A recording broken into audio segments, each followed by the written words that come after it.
Hello, good morning. I'm back, my YouTube channel, Mami Kay Ganda. Ngayon ay for today's video is magluluto ako ng pansit. Sa aking sariling version ng pagluto ng pansit. Yan. Hindi ko na pinakita kung paano paghiwa doon sa mga gulay, pero alam naman natin kung paano paghiwa ng para sa pansit na gulay. Ayan. Ginigisa ko muna yung pansahog kanina at sinunod ko yung mga gulay. Ayan. Ganyan ako pag nagluto ng pansit. Ayan.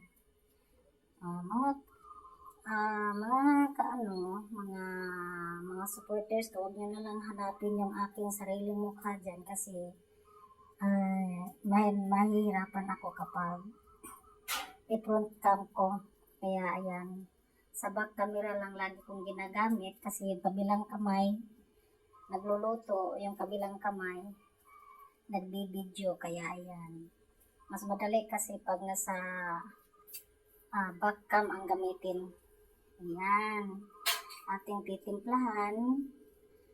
Ayan, yan ang una kong tinimpla. Tapos isunod ang tak.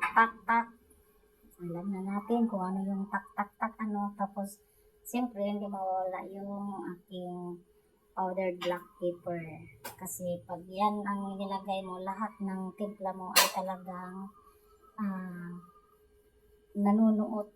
Kasi pag mayroon pang black pepper, lahat ng panimpla mo ay talagang papasok sa lahat ng mga timpla mo. Ayan.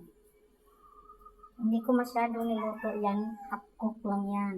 Half cook. Tapos tatanggalin ko dyan sa kawali. Set aside muna para hindi maging labog. No? Kasi pag yung iba kasi nakikita ko yung pagluto ng pansit, ayan, nilalagyan ng tubig, nandyan pa rin yung gulay, pero sa akin, tinatanggal ko yan para hindi labog. Ayan. Kasi pag hindi mo tatanggalin, labog na labog ng labas. Kaya ang ginagawa ko, tatanggalin ko habang siya'y half cook pa lang.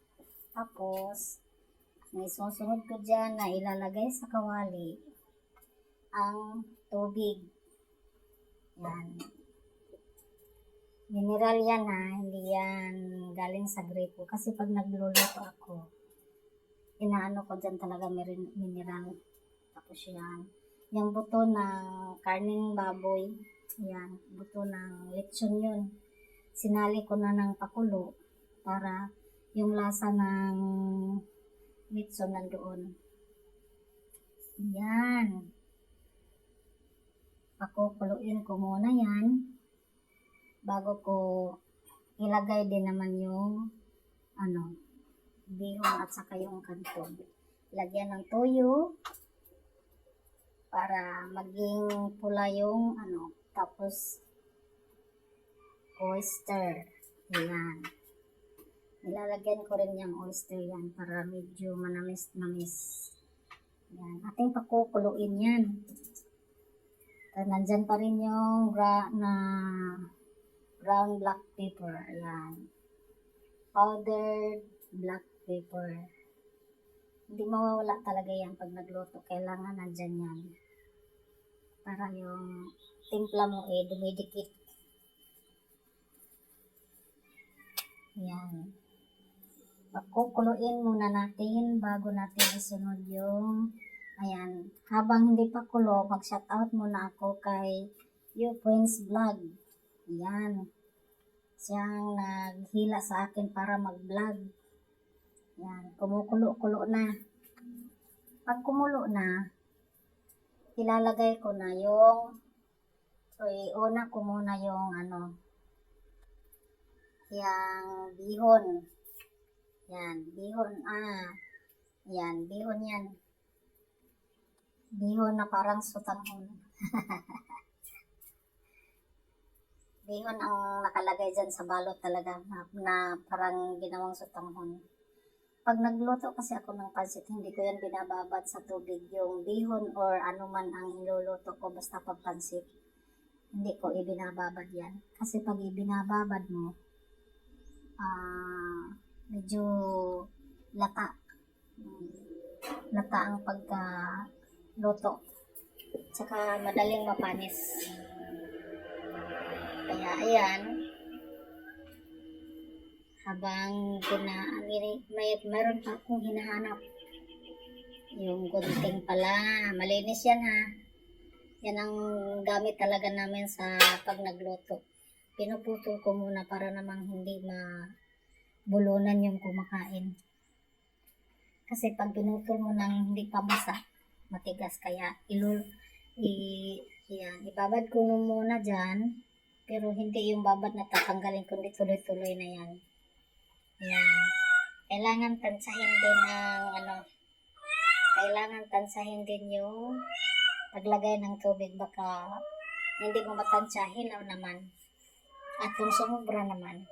Dahil parang sa tingin ko nadamihan ko ng tubig. Sayang pag tinanggalan may timpla na, kaya dinagdag ko na lang yung isa. Tamang-tama na yan hanggang sa maluto. Tuyo na yung Yan. Diyan tayo nahihirapan kasi yung kabilang kamay nag-video, yung kabila nagluluto. Kaya ayan. Yan. Kailangan putulin para yung kanton, hindi na kailangan putol-putol yan kasi hindi naman tuloy-tuloy ang yung kanton, yung bihon lang. Kailangan talagang putulin. Yan. Haluin natin. Yan. Tuyo na.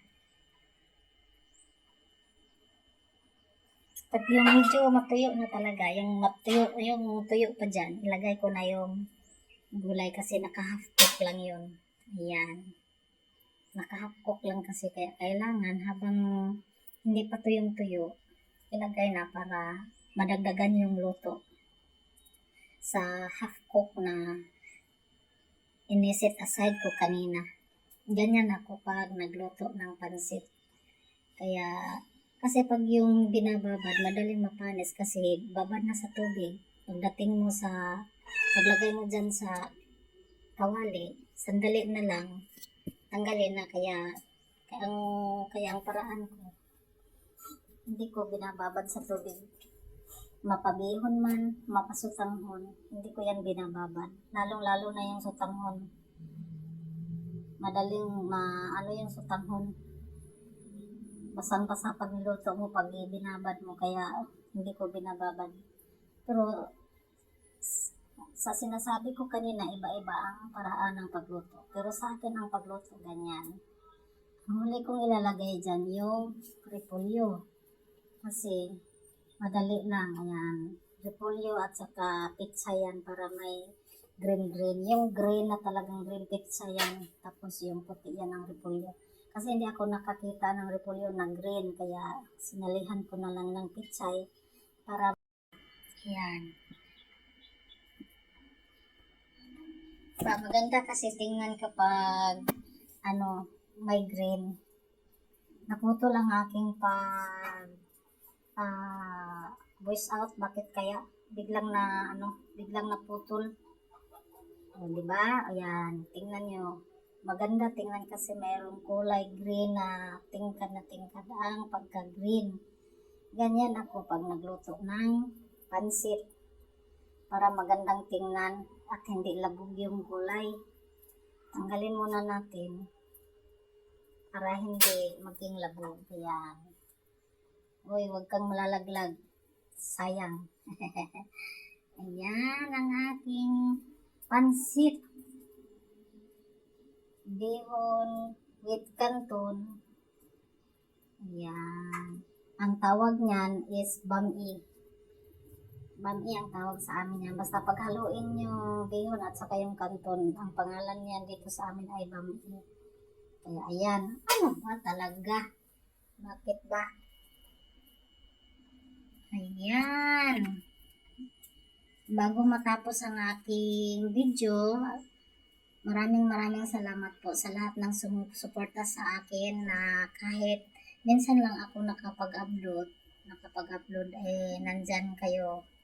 Yan, makikita ko naman kahit pa kunti-kunti lang ang nanonood. Masaya na ako niyan. Yan ang aking bami. Pansit na masarap tingnan ang kulay. Ayan. Isang kawali. Pangdalawahang araw na namin yan kasi aapat lang kaming kakain. Kaya pangdalawahang araw. Kasi ako, kinakain ko lang dyan yung pansit. Kasi diabetic kasi ako. Kaya umiiwas ako kumain ng rice. Lalo na pag white.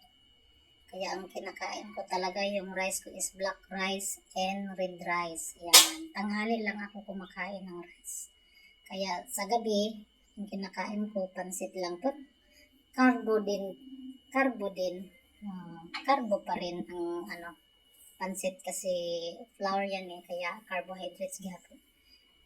Carbohydrates pa rin. Ayan. Thank you so much. And sana hindi kayo magsawa manood sa akin. Ayan na ang resulta ng aking bami na pansit. Ayan. Tingkad na tingkad ang kulay green. Ayan. Thank you so much. I love you all.